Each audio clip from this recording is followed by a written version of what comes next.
Hey guys, it's Bromos and welcome to my YouTube channel. Today we'll be going over VTVT and why I see value in it and what we can possibly expect to see from this. I took a starting position at $3.43 and will add on dips.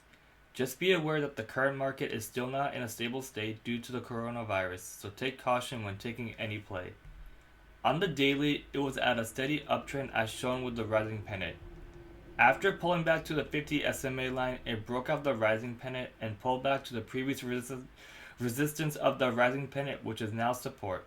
Take note that it bounced off the 20 SMA line with a doji, which shows that buyers are still very interested in the stock. I think we all know where I'm about to go with this.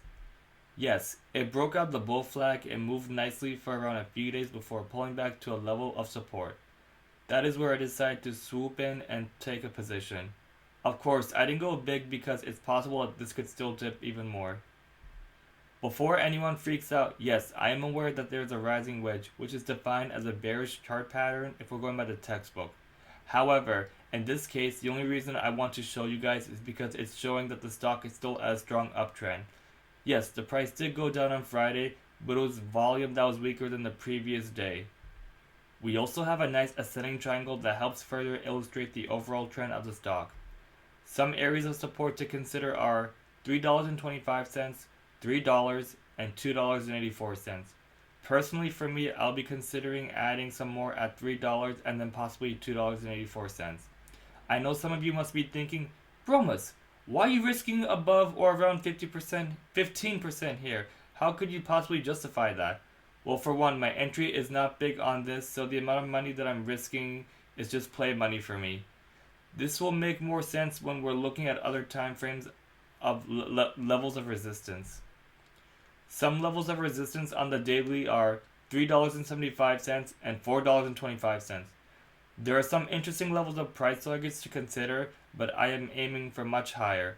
I will be explaining more when we're looking at the weekly. On the weekly, we can see it broke out the symmetric triangle. It had a nice pullback to support with a doji bounce off the previous resistance of the symmetric triangle, and once again the 20 SMA line. Didn't we hear a similar story earlier on the daily? Interesting. It gapped up and pulled back once again to support. Before breaking out again, I am aware that it failed to break out the 20 SMA line multiple times, but if it could break through the 20 SMA line, then this will become even more powerful. The only real support on the weekly is $3. Because of this, my plan is to add a $3 and possibly $2.84 if it dips around there. We can see that major resistance is at $3.71.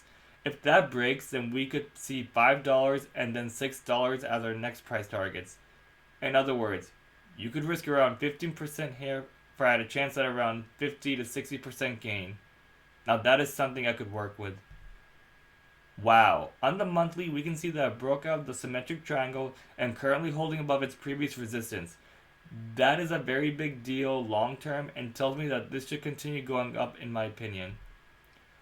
There has been a lot of insider buys lately from the CEO, and even though they're indirect buys, the stock price keeps moving up from about a week or two once these come out. Long term, I can definitely see this play moving nicely.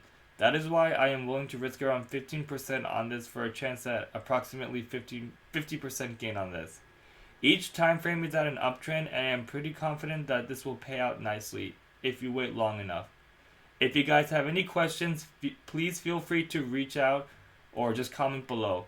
If you enjoy my content, feel free to hit the subscribe button and turn on your notifications with the bell. Have a good day.